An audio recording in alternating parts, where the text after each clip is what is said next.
Recently, I asked my audience what I should read, and I have read their suggestions. Let's talk about some of the things y'all recommended. Some of them I hated. Let's talk about which ones I hated, which ones I loved, and which ones we disagree on.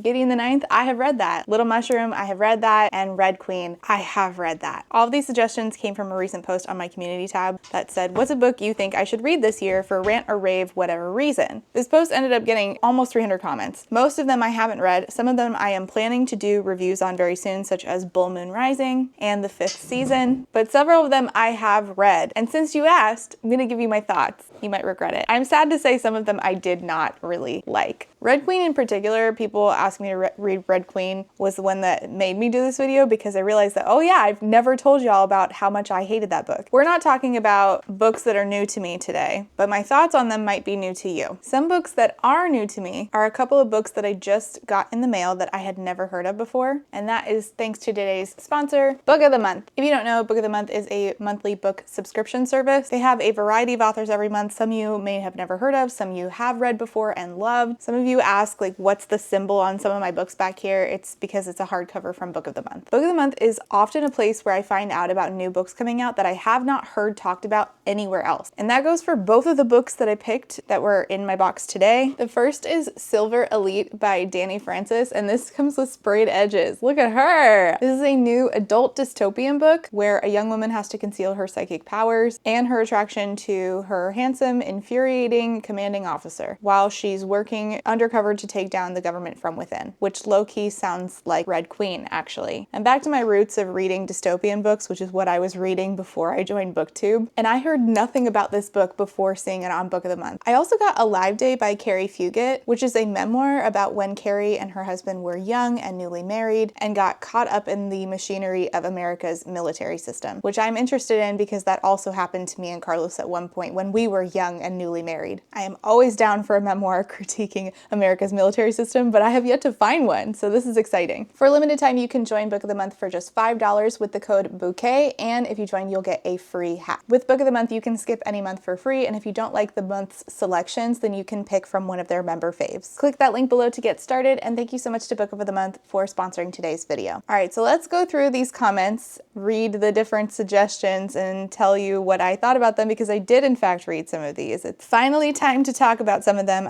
Sometimes I read a lot of stuff, and I sometimes just don't have a place to put my reviews other than Goodreads, but on my channel and my videos, I don't really have a place for everything all the time, so this is a nice place to sort of organize these reviews. I desperately need someone to read The Red Queen by Victoria Aveyard and tell me that I'm not crazy. Congrats, I can tell you, you are not crazy. Everyone says that the politics in the book is good, but I disagree. It truly baffles me that Mare, the main character, is able to get away with talking smack to the king and queen of the country that oppresses her people. Not only that it makes zero sense that the king married her off to the second prince, he just gives her a position of power, and for what? Because the silver nobles saw her use her power, even though she's a red? Like, can't he just say that she's a spy from the enemy kingdom and kill her? Even though there's an uprising from the red, it means nothing. When Mare is a red with silver powers, no side will want to claim her since they both hate each other. Not only that, but when she is in the castle, she can move around as she wishes. Like, her and the first prince leave the castle at one point, and don't get me started on how she's supposed to be this amazing pickpocketer, but she can't even pickpocket a silver when it counts, and this leads to the provider of her family, her younger sister, getting her hand broken. The only thing she was good at, and can't even do that right under some pressure. And the final thing that baffles me is that she doesn't even ask any questions as to why some random guy she met, who looks her age mind you,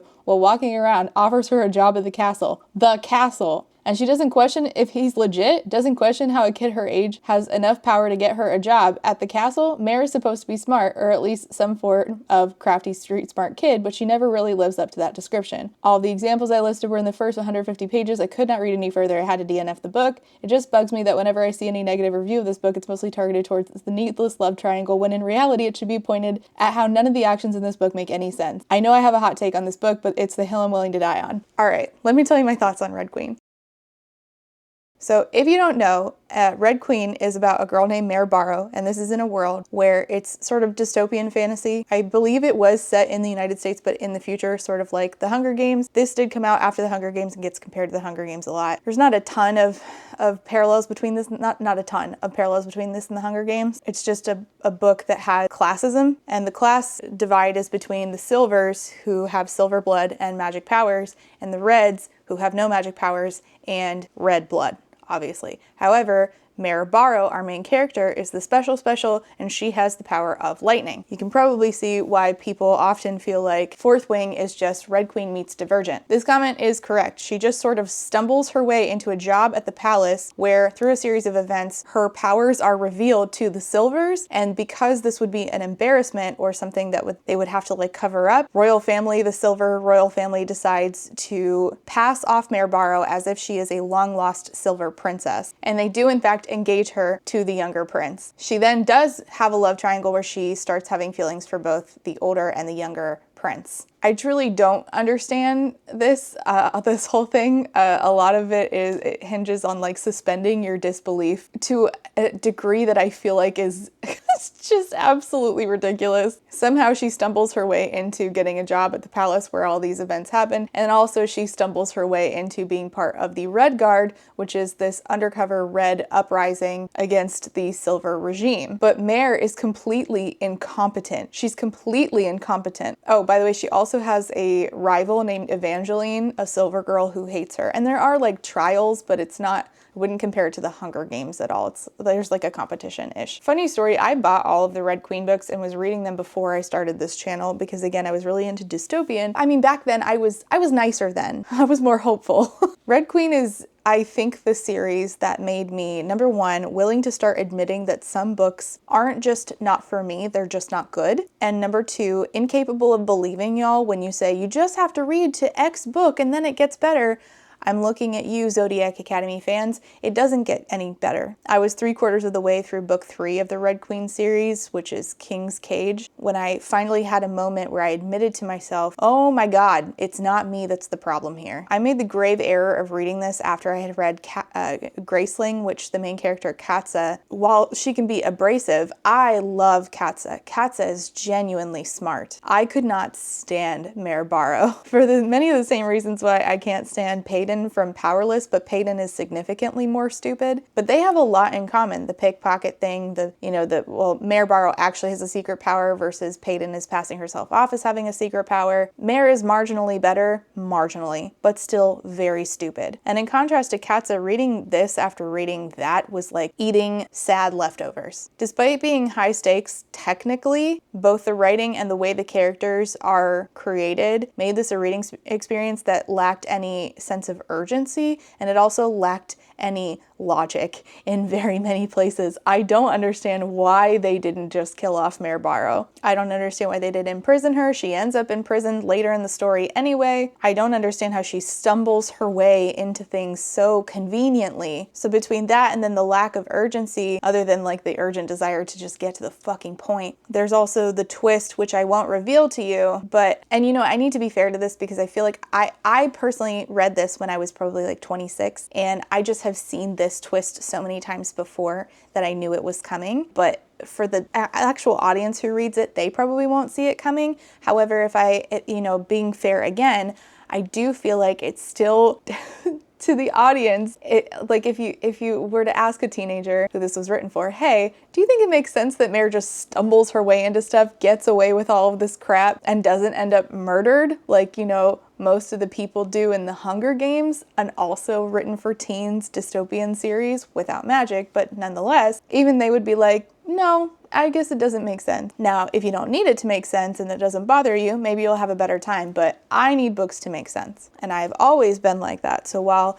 this might have been a formative piece of media regarding the twist, I think even if I had read this back in high school, I would have said, none of this is making any sense. The whole book, particularly in the beginning, like the commenter said, really relies on so much convenience and suspension of disbelief. Mare, again, just stumbles into these situations and gets away with way more than makes sense. And you can't enjoy the journey because Mare Barrow is the most milquetoast character I had ever read up to this point. And it took me so long to admit that to myself. I don't just hate the first book, I hated the second book too. I feel like the baby thing, which I won't, if you know, you know, I feel like that was weird, and like that would have been it for me as far as romantic feelings. If you know, you know. And yet it continued and I was very confused by that. I really hated the second book. It made it even worse.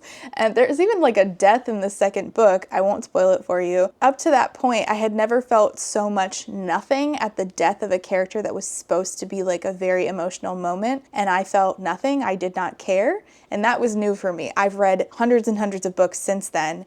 So I've had that moment again. But that again was like a very formative moment where I'm like, somebody important just died and I feel nothing. Maybe I don't like this book. I agree, you are not crazy. I really hated Red Queen. It was one of my least favorite books for a long time. I, again, have read like so much worse, and I think that Powerless is like Red Queen, but so much worse. So now, like, if I'm gonna bitch and moan about that type of situation, I just want to talk about Powerless because it's like that times 100.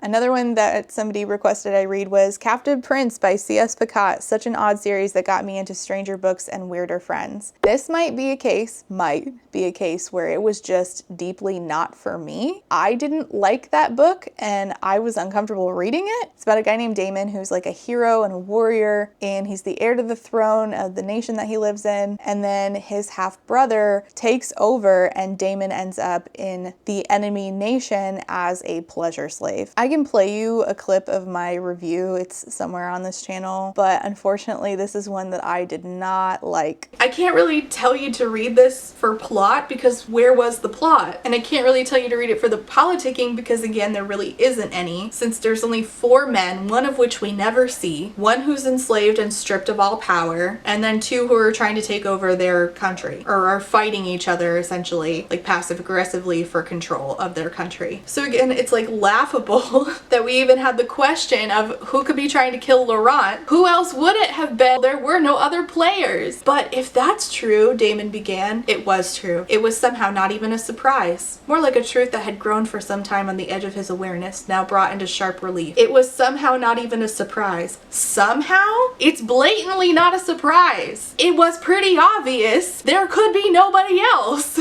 And that's what happens when you write a book and you don't actually have the intention of writing a book that's about the politicking. So I can't tell you to read this for the plot or the politics. I can't tell you to read this for the exploration of themes because there is no exploration. There is no conversation. There is just action and there is no discussion of what those actions mean. I can't tell you to read this for the romance because there is no romance. The romance comes later. I don't care because there's no plot, and I'm not going to read for like a potential of a romance being later hoping that that's well done because I already don't care about this nonsensical, non-existent plot. I can't tell you to read this because it's in a genre you might like because I can't even say definitively what genre this is. It's not historical fiction, but it's also not fantasy. I know that people say you have to continue with the series for the romance, the character motivations, etc., but a book I believe should stand on its own. So no matter what's in book 2 or 3, it's not going to retroactively make this book better. I don't review series as a whole, I review each book on its individual merits, and this one just does not stand on its own. I get a lot of pushback on that review because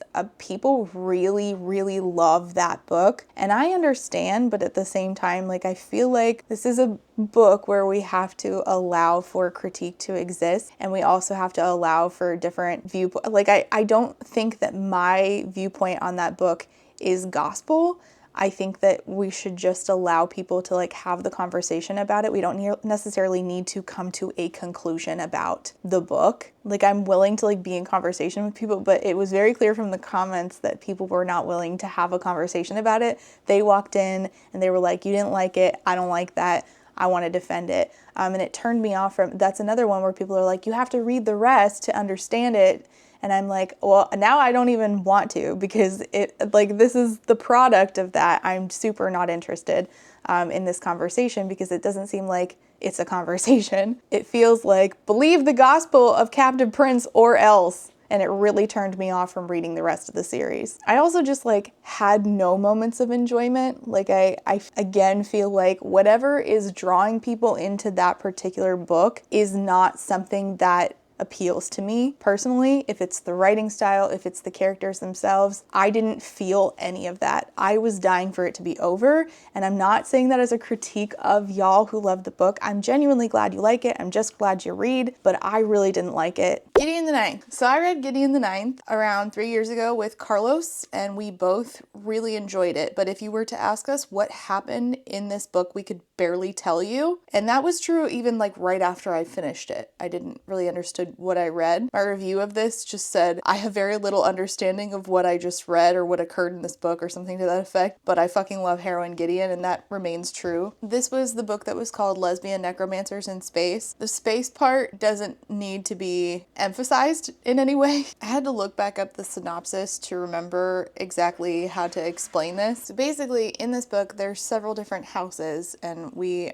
are dealing with Gideon and Harrow of the Ninth. There's a competition amongst the houses that Harrow is attending in particular. Gideon in the title is this orphan raised by nuns who wants to escape the Ninth house, and she's an absolute meathead, and Harrow is her like longtime rival. They hate each other. And Harrow, who is a necromancer, has Gideon tag along to this competition between the houses as her muscle, basically. They get there, and then suddenly there's a murder mystery plot. I saw a review mention somewhere that this is like a necromancy version of Among Us, and I would agree with that. All I really remember is competition turns into murder mystery plot. We meet a bunch of different people amongst the houses, and we're trying to figure out who done it or who's doing it. And there's a scene where Gideon sees something that looks like it has like swords for arms, I believe. And Carlos thought this was like the funniest thing, where Harrow was like, it looks like a sword, so you want to fight it. And of course, Gideon, the meathead, is like, yeah. The only reason that this didn't get a 5 from me, it got a 4.5, is because I wanted to understand it more to like fully get everything out of it. But that really is a me problem. That's not the book's fault that I'm not as smart as Tamsin Muir. This book is out of my league, just like Harrow is out of my league, unfortunately. But it's a solid 4.5 otherwise. It's brilliant. It's one of a kind in its plot and its narrative voice. This was all of like the smart murder mystery kind of thing with magic involved that I think that the 7.5 Deaths of Evelyn Hardcastle wishes it could be. Its narrative voice is really singular, like it's really, like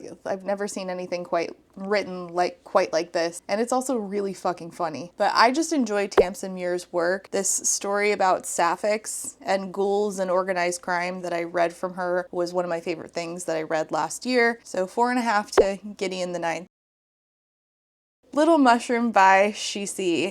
Oh man, I feel so bad about this. So I hate to say this, but I gave this 2 stars. I was asked to read this by a patron of mine who really likes it, and I felt so bad because unfortunately I didn't like it. And I know that I'm in the minority on that. My take is obviously like not prescriptive. If you love it, I'm happy for you. I'm not telling you how to feel about it. This is post-apocalyptic fiction, which I am a fan of that genre, but this didn't really have all of the stuff that I typically like to see in post-apocalyptic fiction. Our main character is technically a mushroom, but he grew in an abyss, and he would be considered dangerous to humans, but he doesn't want to do anything bad to humans, but the humans, if they know that he's a mushroom, would execute him. So he's a mushroom, and he grew a spore, and his spore was harvested. And so he knows that his spore is like in this particular place, so he goes to try to find it. Also, he looks like a guy because he was nourished by the dead body of this guy named Anzi, and so he like looks like a man, not a mushroom. But the judges, the people that like check for threats, if they figure out that he's a mushroom, they're going to kill him, but he really wants to go find his spore. And there's this very ruthless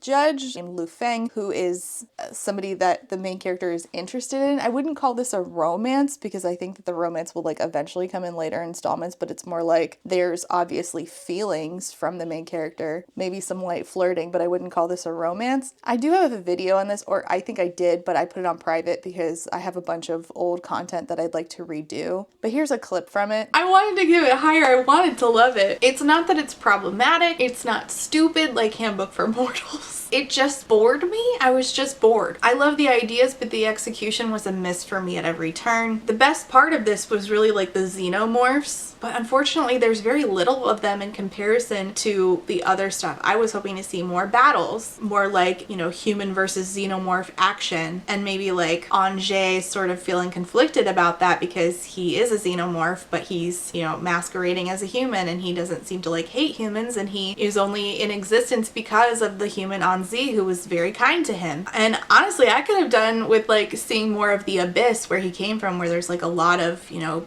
xenomorphs and mushrooms and all kinds of shit, but unfortunately all we really got was like Angers going places and doing stuff, and I kept waiting for something to happen to pique my interest, like the way that the monsters at the beginning had when he was trying to get to the human base to go look for his spore. I was also anticipating an actual romance, but there wasn't any between Lu Feng and Angers. It wasn't slow burn angst, it was more like the introductory build up to what eventually would be a slow burn angsty romance, and I just found myself not rooting for it and instead just kind of bored by the lack of progression. Lu Feng was just sort of a dick and uninteresting, and in the end I just did not care whatsoever and didn't feel badly about not caring, about like waiting for him to be like humanized. I just didn't care. Angers though, I felt badly that I didn't care about him. I really wanted to, I just didn't understand him, and the way that this is written just did not lend itself to me ever really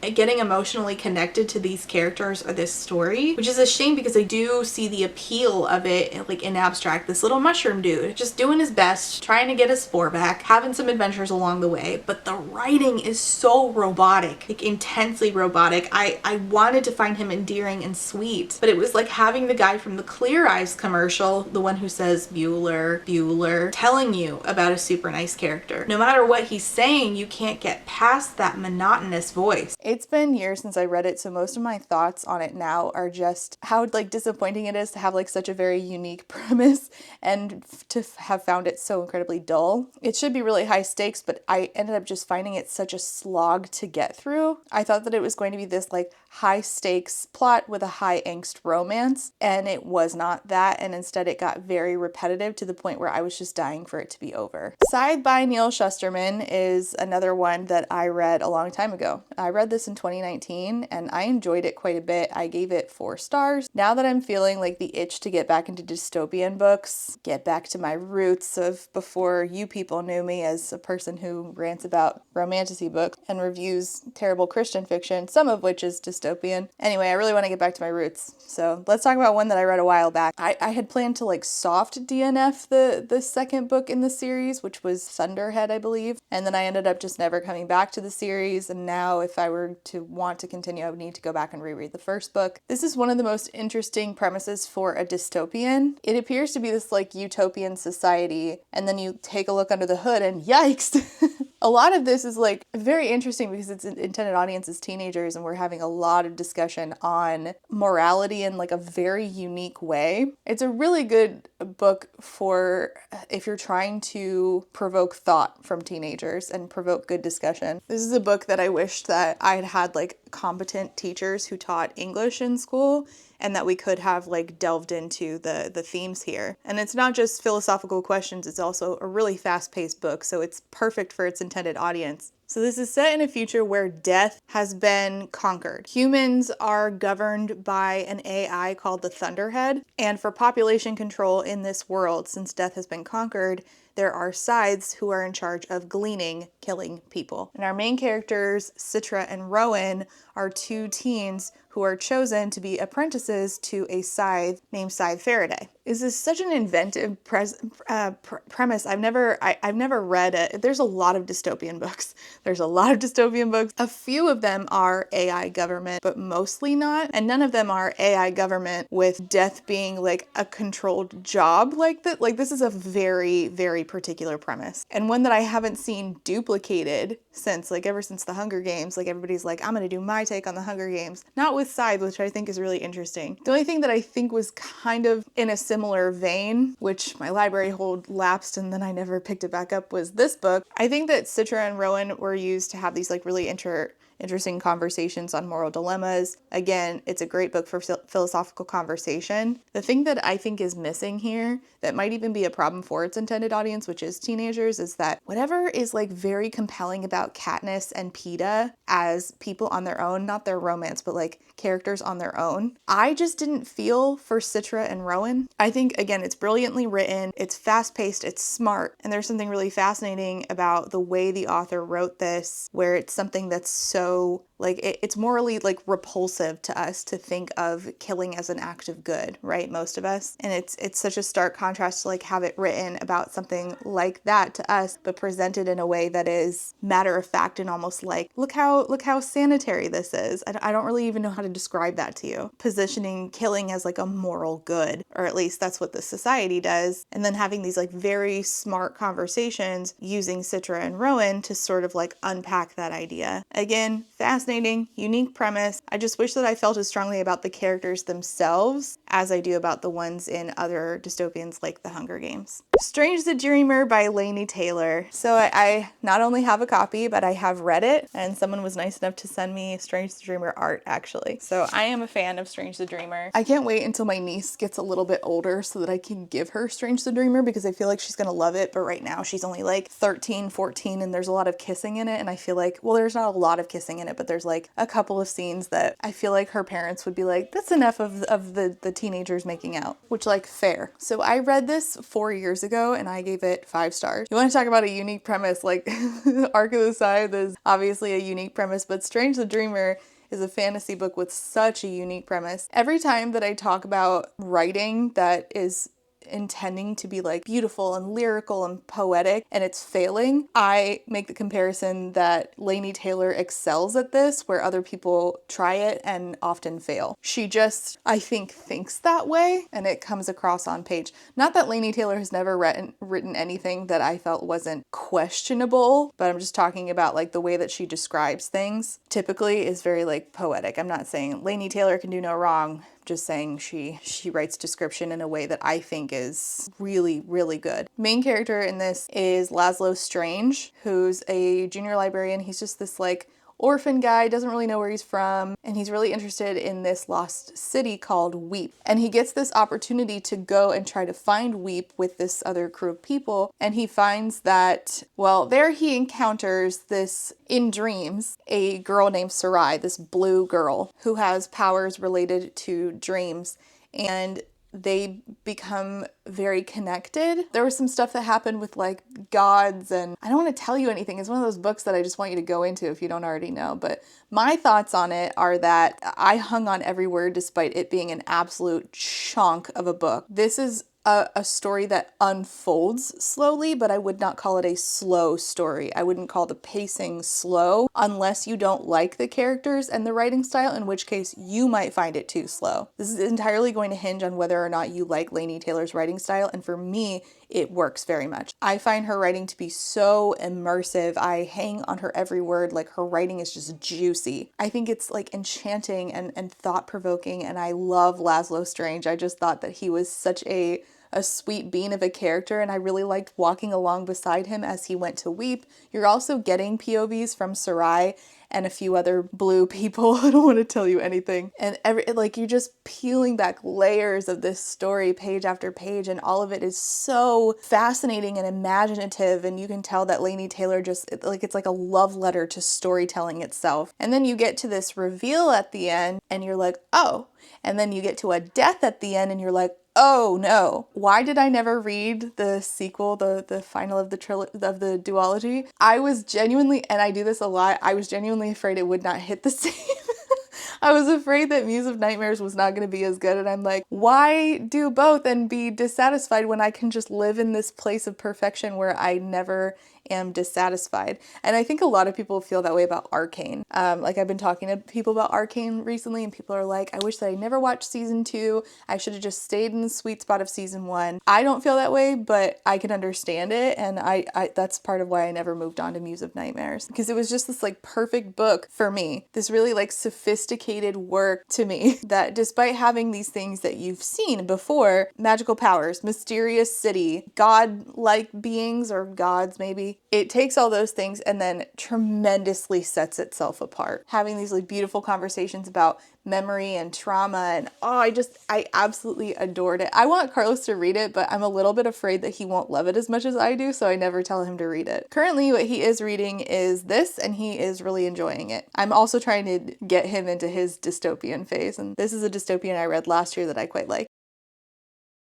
All right, City of Brass. So somebody asked me to read Daevabad, and I haven't read the full thing, but I did read City of Brass back in 2019. This is one of those cases, I'm so sorry, please don't hate me. I can recognize that this is probably a good book, but it's a book that is not something I loved. For me, it's like a 3-star. So this is a historical fantasy that does a lot with magic and politics. I wouldn't say that it had an overarching plot exactly, and I think that was part of where I was like, all right, can we get to it? So we start off in Cairo, where one of our main characters, I think you only get 2 POVs in City of Brass. Do you get Dara? Is that his name? Do you get Dara? Yeah, Dara Yavahush. Do you get his POV? I can't remember. It's been like 2019 was a long time ago. All right. Well, I remember that very distinctly that you get POVs from Ali and Nari. And a lot of people don't like Ali, but I actually quite preferred his chapters. I thought that the politics was more interesting than what was going on with Nari. Again, I am very much the outlier to that. So Nari has this very mysterious past, and she accidentally summons this djinn named Dara Yavahush. And this sets her on this path towards going to this legendary city called Daevabad. So we do a lot of discussion on power and heritage, because a lot of Yara's past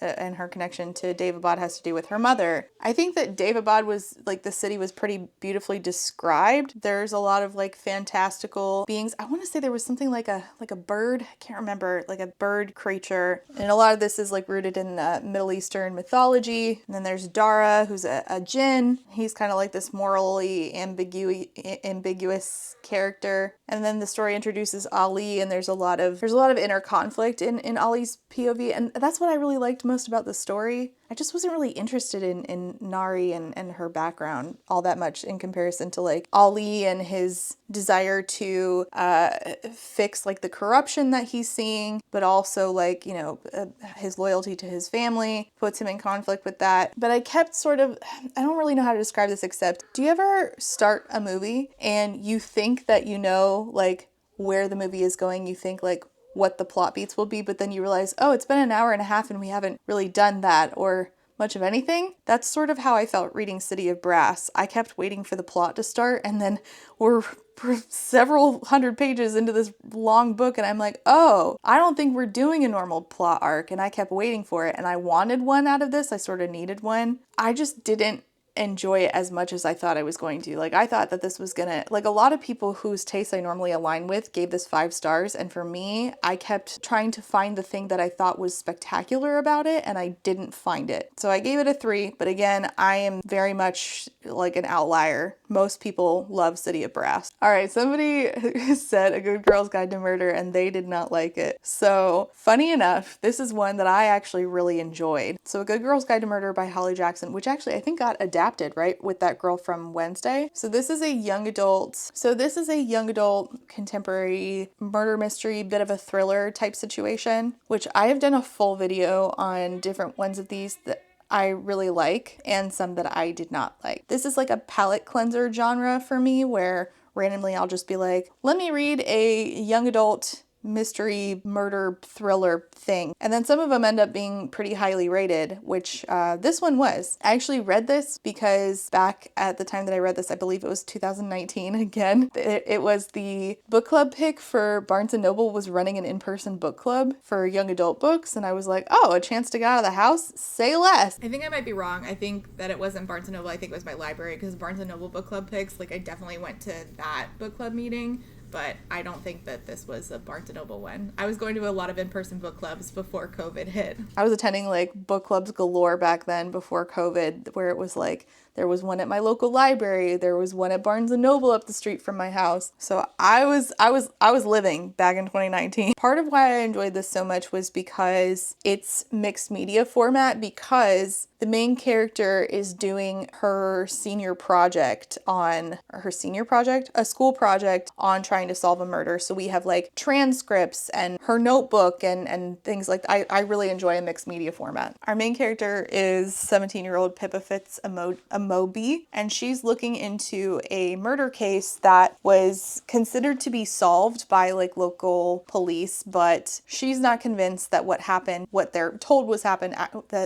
they were told happened actually happened. There was this girl, Andy Bell, in her town who died, who was murdered, and Andy's boyfriend, Sal Singh, is considered to have done it, and he is also dead. Reading this sort of felt like watching a documentary on Netflix because of its mixed media format, and I just had a lot of fun reading it. I can understand people not liking it, and I think that had it not had that mixed media format, I think I maybe would have liked it less, but that lent itself to a lot more enjoyment for me. So we're seeing her notes and her interviewing key witnesses, and we're interviewing people she's close to, and she ends up involving in the investigation Sal Singh's brother, the guy who was dating Andy Bell, who was considered to have murdered Andy Bell. His younger brother and her become friends, and they start investigating together because he doesn't believe his brother did it either. I think, again, like the narrative structure here with it being mixed media was so helpful in creating more tension. As Pippa's unease was growing, as she's getting closer and closer to figuring out who did it, I was getting more and more unsettled, and I thought that was like really effective writing. I also just really enjoyed Pip as a character, and Sal for that matter, and Pip's family. Pip's family was so great.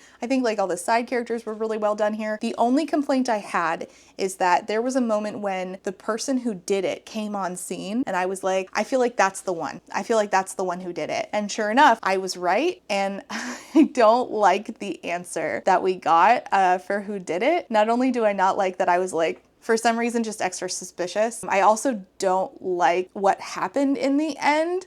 I don't want to give anything away, but there was like is Andy maybe not dead kind of situation, and all of that I felt really like was unsatisfactory. I think I would have given this like a higher rating if not for that piece right there. But up to that point, I was having a great time. I actually read this entire trilogy. Then I know, shocking, I almost never do that. Then I read book 2 and I liked it a little bit less, though I did like that we did everything in podcast format because Pip starts up a podcast. I liked it, but I liked it less than book 1. And then there was book 3. And I think that in my review on Goodreads, I said, I'm just going to pretend that this never happened. And I wish I could. I wish that I could pretend that it never happened. I'm not going to say exactly what happened or all the events that led to this, but like there were seeds that there's like a broader mystery from book 1. We delve into that in book 3 in the most unsatisfactory way I have ever seen. It is so stupid. It felt like Pip became a completely different person very suddenly, a very illogical person all of a sudden, where she is literally running and then stops and decides to make a choice. I'm trying to be as vague as possible, but if you read the book, you know what I'm talking about, where she's like, actually, here's what I'm gonna do. And it's like, why? Why would you choose to do that? This is the worst plan I've ever heard of. And then that's the rest of the book, is her dealing with the fallout of her having to like hide this plan that she put together. It's like, this is so stupid. I was really mad about, but the longer I sit with book 3, the more I hate it. Like I gave it a 2 at first, and now the longer I sit with it, it just like keeps going until I want to give it 0 stars. I hated book 3. That's one of those examples where it's like, I wish I stayed in the sweet spot and just read book 1. I wish I never moved on. And that's why I don't move on in Strange the Dreamer.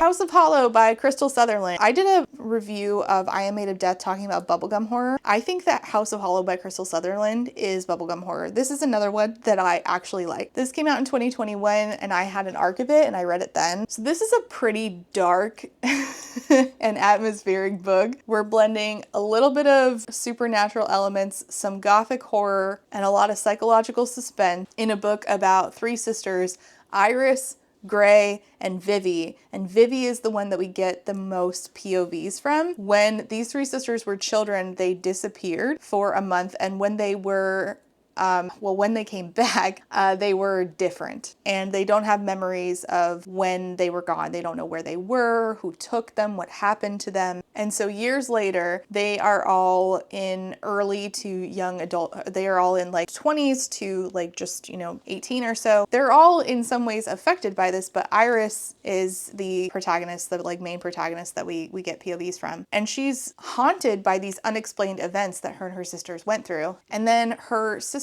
Gray goes missing. So Iris and her sister Vivi go on this journey to try to find their sister, while they're also dealing with there's flashbacks trying to help you put the pieces together of what happened to them previously and where Gray went now. And the flashback pieces provide you a lot of information into the stuff with their parents, how after they came back, their mom sort of started detaching herself from them. Meanwhile, there's also this guy who's after them who wears I think a bull skeleton or something on his head. I can't remember exactly. He's painted in, I think, blood. A little terrifying, and he's constantly after them. So it ends up being a story about how the past shapes who you are and your identity, and are you really who you are, or is identity an illusion kind of thing. I really, really enjoyed all three of the sisters were so different. I more enjoyed Gray and Vivi than I did Iris because I felt like they have their own sense of identity more so than Iris did. Vivi's gay, and I loved her. She is me and I am her, but I love a story about sisters, and this was that. The supernatural elements in here were so good, but there is some body horror, including with bugs, and if you can't handle bugs and skin and stuff, I would not go anywhere near this. For me, it was perfect. It was disgusting in a delightful way. And I have a review somewhere. I can give you a little clip, I think from a video where I reviewed 3 different thrillers. And it had a lot of descriptions that I found really beautiful, beautiful but in an unsettling way. Kind of like watching a carnivorous plant eat a fly, like that. Exactly like that. One of the quotes I wrote down said, "There are things in every family that are not talked about. Stories you know without really knowing how you know them. Tales of terrible things that cast long shadows over generations." And then her sister, who's really weird and creepy, but everybody is obsessed with her. She described her as drifting through classes with the sureness of a person who had been told her future by a clairvoyant and had liked what she'd heard. And I loved that description of her. Had real Scooby-Doo vibes, but way more unsettling than Scooby-Doo. But they were very funny. They made a lot of jokes, and it was very self-aware of how creepy it was, and they made jokes about that, and I liked that. I loved all 3 sisters and how different they were, and how they had dealt with the trauma of what had happened to them that they didn't know about, and what had happened, the trauma of what happened after they came back. The only reason that this did not get 5 stars, honestly, was because I figured out 2 of the mysteries before they were revealed, and I hated that. And I kind of was hoping the whole time that the author would throw me for a loop and make me believe that I was knowing where it was going the whole time, and then just pull the rug out from under me at the last minute. I was hoping for that, and that didn't happen. That's the only reason it didn't get 5 stars. I really liked though that it ended, and sometimes I have problems with open endings, but this one, the questions that were left unsolved, I was satisfied not knowing the answers, which I loved. This was really effective writing in creating this awful sense of foreboding, especially because you think you know what's going on, and then you think you could probably guess at what the answers are, and then you get the answers and you're like, wow, I'm horrified. There's just a lot of malevolence here that is really it disturbs your spirit, but it was supposed to, and I felt like it was such effective gothic horror kind of writing. And I think that Crystal Sutherland is just her writing's just good. It was really rich in atmosphere, and she knows how to cast upon you the eerie. It feels like you're inhabiting a slowly creeping nightmare. This will haunt you for years after you read it. I would know. I read it 4 years ago, and it has stayed with me all these long years and still been one of my favorite horror books. And if you like I Am Made of Death, I think that you should read this for reasons that I feel like I can't really express to you without sort of spoiling a lot of things. But if you like Girl is Monster as theme of bubblegum horror, if you like Jennifer's Body, you should try House of Hollow. All right, let's talk about these two, Heartless Hunter and Serpent and Dove. I have read both of these. So here's the thing. When I read them, I enjoyed them. When I saw the reviews after the fact, I was like, good point. I didn't catch on to any of that shit. I read them and apparently, completely involuntarily, my brain turns itself off. So like all these people who comment on my videos of Fourth Wing where they're like, I just turned my brain off. I can't do that voluntarily. It just happens to me with certain books. I think this happened to me with, what's an example of this? You know what? Actually, I hated Guild by Raven Kennedy, but the rest of the series, for some reason, I liked it. Now that first book is terrible, but the rest of it I was able to enjoy. It's like, I don't know, it just passed through me and I was enjoying it. But whenever anybody critiques it, I'm like, you are correct. I don't know how, like, it didn't damper my enjoyment, but it didn't. You're right, and also I enjoyed it. These two things are true at once. They're both about, well, witches and witch hunters and romances between those two people, which I guess, I don't know, I guess I have a penchant for rating those higher for some reason. That's an odd trend I've not picked up on until right this second. You know what, this makes sense because do you remember, oh man, do you remember Sabrina, the Teenage Witch? For some reason, I kind of shipped Sabrina and that witch hunter guy. I have never picked up on this being a trend within my own brain until right this minute. Fascinating. I liked that there was like give and take magic. In Heartless Hunter, it's blood magic. In Serpent and Dove, it's stuff like you have to break a finger in order to cast a spell. Are these good books? Probably not. All of the critiques you see on them, I think are incredibly valid, and had I picked up on them while reading them, somehow I didn't, but had I picked up on them while reading them, I would have been like, bummer. But for some reason, I didn't. I was just reading and I was just enjoying. So I have to give it the rating that I thought it deserved, like, at the time, but I also see that they are probably not good books. I guess we're just learning in real time that I'm a sucker for witch and witch hunter. Who knew? Not me. I don't really have anything else to say. They're not good books, I just liked them. Devotion of Suspect X by Keigo Higashino. So this was on a list of like several Higashino books that somebody asked me to read, and this one I have read. I also read Malice. I just reviewed Devotion of Suspect X, so here's a clip from that. It's a pretty like precise writing style where it's just like kind of unemotional in the way that it conveys information to you, except I felt like in those moments with Yukawa, the professor who was like, Ishigami, why? You're so smart, don't go to prison. It is a unique reading experience because we're dealing more with the how and the why rather than the who, but I felt like the pacing got a little wonky at times because I felt like some scenes were going on so long, and I felt like I was being told to feel like I was on the edge of my seat and suspenseful when I'm like, can we just get to the answer? It was fine. Not my favorite crime thriller. It's just fine. I think I gave it a 3. So somebody talked to me about Witchlands. Somebody asked me to read Witchlands. They said, I know that you read Truth Witch. Actually, I read both Truth Witch and Wind Witch, and I gave both 5 stars. So I've never really talked about Truth Witch in the several years since I first started this channel. There's a video of me reviewing Truth Witch, like a very short, like 5-minute video. Did you know my videos used to be short?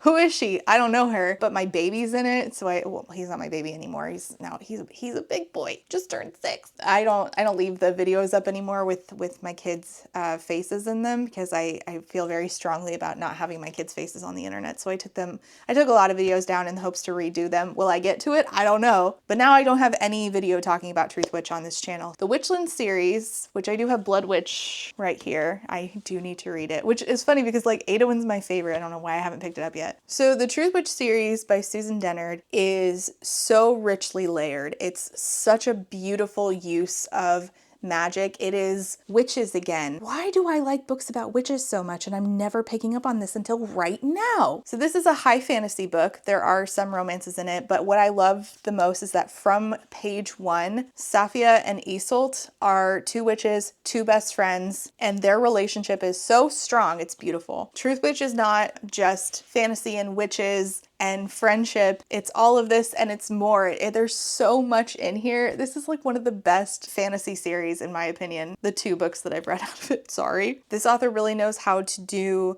journeys. A lot of what we do in book 1 is a journey. A lot of what we do with Isolde in book 2 is a journey. We have characters going on long ship rides, characters going on long treks, and Susan Denner knows how to write that and keep it engaging with action, with intrigue, with seeds of like, sure, there's a villain in this book, but there's like an overarching villain who's like, it's one of those like puppet strings type villains where it's like just out of shot, you don't know, but all the strings are being pulled in this book and this book and this book by this big villain, which is something that I love. Susan Denner knows how to write. I really enjoy the magic. There's different kinds of witches in the world of Witchland. There's wind witches, blood witches, truth witches, which are one of our main characters. Safia is a truth witch, so she will get used by, I believe, her uncle to tell if somebody is or is not telling the truth. So there's like exploitation of power, which is a really interesting dynamic that I like to see in books. So for Safia, this is sort of a curse, but it's also a blessing. Like obviously she can use it to maneuver through the world, but then she's cursed to be exploited for it. We also have a lot of discussion of loyalty here, particularly because of Safia and Isolde, these best friends who are so incredibly bonded. Even when they are apart, they are still best friends forever. Oh, it's just such a good friendship book. This is another one I need to get for my nieces. And I love that even when they're apart, this friendship is this anchor for both of them. So we get a lot of the struggle of self-determination, like to get self-determination and the power of choice, like choosing what we do when we have power, how we wield it, and also just the power of friendship. I love Truth Witch. It's such a joyful experience. Even when the characters are going through terrible things, you're like, you're gonna suffer, but I'm enjoying this. Also, if you enjoy a slow burn, the romantic feelings for Isolde and her love interest and Safia and her love interest, these are like long-term things. So they're not like, it's slow burn, it's paced out. They don't have it figured out by book 2, which I enjoy a slow burn. So that was cute. They're cute. I'm rooting for all 4 of them. But Isolde in particular, especially by book 2, has like a very particular journey she's going to end up going on, which I think we see culminate in book 4, which I haven't read that yet, but Witch Shadow is, you can see Isolde on the cover. And that was what I was most looking forward to. The problem was that I didn't have a copy of Blood Witch and I wanted to read it, and I tried to read it on audio, and I hadn't read these books on audio before, and the accent that the narrator picked was not the same one I had in my brain, and I couldn't read it because I was like, I feel like I'm reading about different people now. Like it's not the way that I pictured hearing them in my head, and it was throwing me off so bad. I'm like, clearly the audio is not for me and I need to get the physical copy, and then it took too long, and now I need to reread the entire series to get there. Speaking of needing to reread in order to continue, theme of the day, Catherine Arden's The Bear and the Nightingale.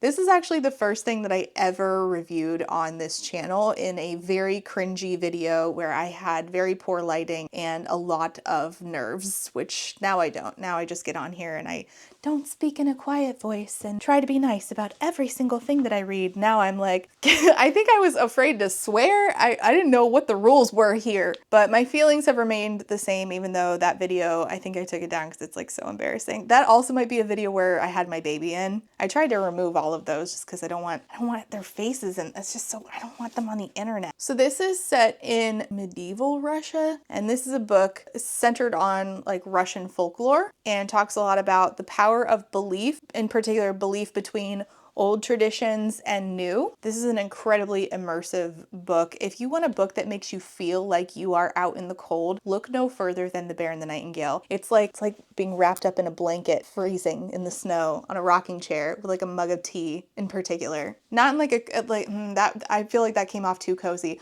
It's also like somebody stole the blanket from you and you're like, oh, give it back. So our main character is somebody who pays a lot of tribute to the old traditions, like traditional house spirits in Russian folklore. And then in comes all of these different players, like a stepmom for her and a priest. What is he called? The father? I don't know. The Christian guy who comes into town, and both of them like desperately want this girl to change because they see her and her waywardness and her non-Christianness as a problem, as a danger. I did talk about this in another video, come to think of it, where I talked about, I was definitely talking about like Christianity and fiction. If I have a clip, I'll play it. Bazia's story really resonates with me. I grew up my mom would say, if you commit certain sin, you're just, and this is like a direct quote, you're just opening the door and saying, come on in, demons, you're welcome here. And her whole village is starting to become fearful because of Father Constantine's teachings, and she's still like, no,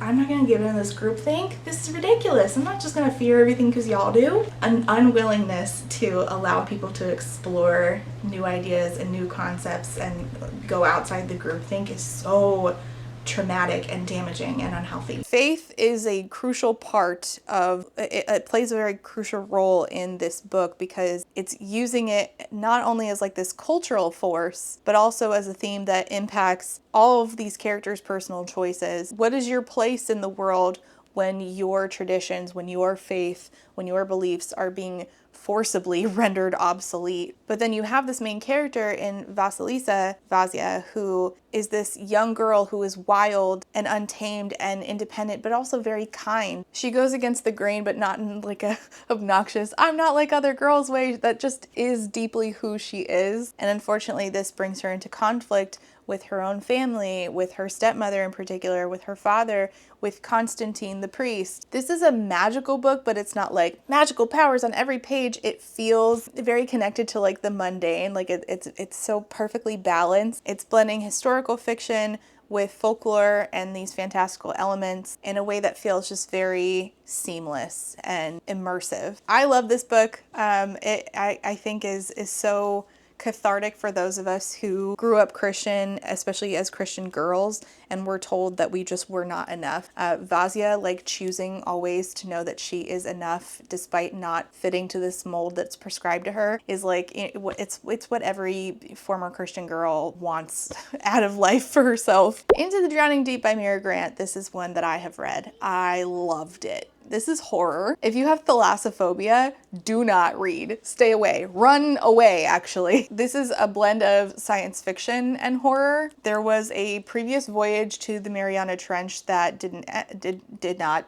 pan out well, let's put it that way. The crew was lost. They were never heard from again.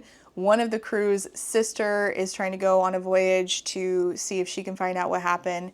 And there's a whole bunch of people that are connected to like wanting to go on this voyage for like several different ways. So you get all kinds of POVs, which is like part of the just the brilliance of this book. This is such a good book. So you have a team of scientists, marine biologists, like a journalist type thing, like a documentarian, on a state-of-the-art research vessel, and they're gonna figure out what happened to the previous ship, and they're gonna look into the Marianas Trench and find out, what's out there.